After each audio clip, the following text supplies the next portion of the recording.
Say the name Toyota and you immediately think of a car that is reliable, sturdy and is well engineered.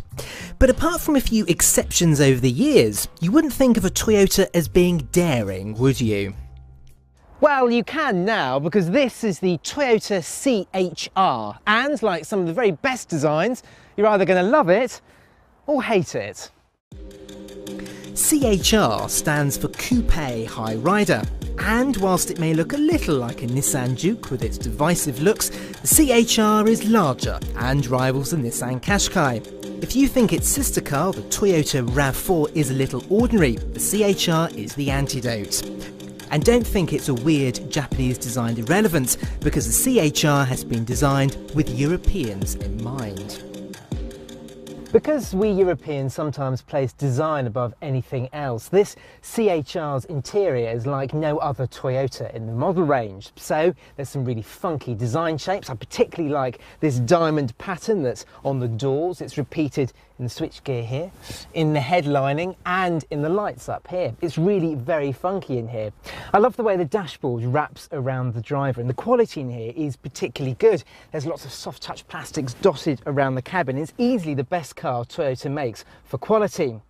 There are some good storage places, like a couple of cup holders here. There's a place underneath the armrest. The glove box is large enough for a 1.5 litre bottle of water, and so are the door bins. One thing that really annoys me though is the digital clock here. Now Toyota insists on putting on every single model they make, and it looks so old-fashioned. It looks like something from a 1990 Toyota Carina. It's horrible. There are just 3 trim levels on offer, and all are extremely well equipped. Entry-level Icon gets an 8-inch touchscreen, a reversing camera, dual-zone climate control, and a whole heap of safety kit like pedestrian alert, lane keep assist, traffic sign recognition, automatic high beam lights, and adaptive cruise control. Do you know, I really like the door handle on this car. It's just a really nice design touch. But let's talk about the back seats. Close the door, and getting in is perfectly straightforward thanks to this car's raised ride height. And when you're back here, it's very easy to get comfortable. There's lots of knee room. That seat is set up in my driving position. I'm just over 5'10", and I've got lots of space. Headroom is okay as well, but if you're over 6 foot, you're going to struggle. Toyota has come up with a device for that though. You can put your feet underneath the seat in front of you, giving yourself some extra headroom. When you do that, the space is okay. You can fit 3 people at a push. Thanks to this virtually flat floor, getting across is quite straightforward, and it's pretty comfortable here. Again, headroom is absolutely fine. There's easily reachable I6 points in this seat here and in this seat here, but the biggest problem this car has is how claustrophobic it feels back here. Thanks to this black roof lining and this small window, and it's so high up, it feels very tight and claustrophobic. Children in particular won't like it back here. Round at the boot, the amount of space on offer is equivalent to a family hatchback rather than the more conventional SUV like the Seat Ateca.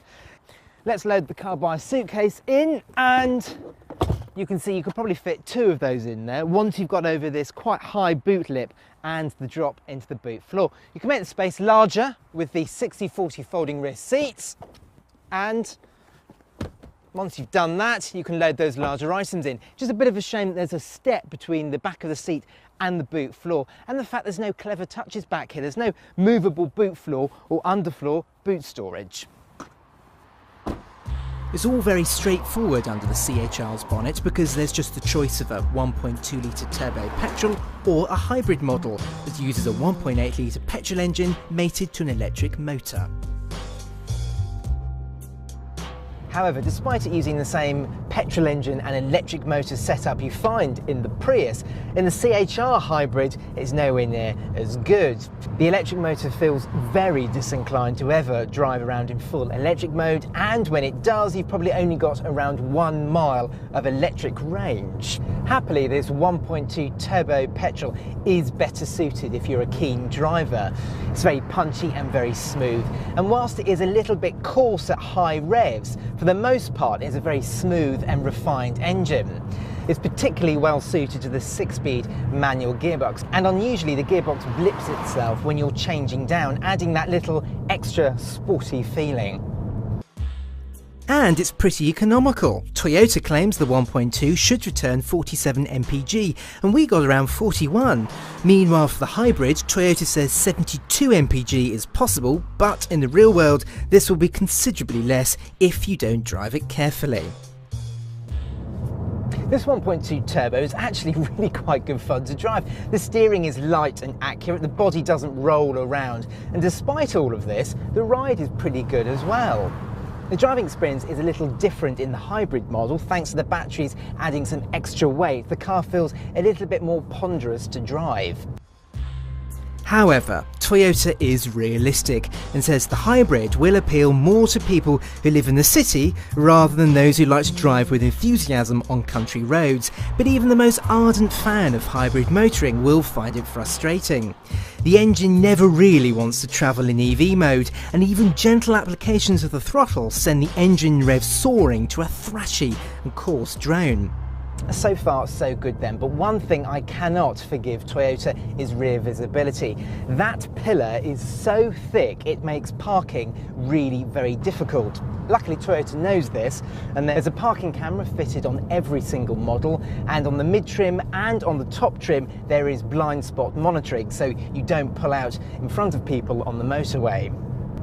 The Toyota C-HR is a surprisingly good car. I love the concept car looks, the interior looks good and it feels good, and the 1.2 turbo version is actually good fun to drive.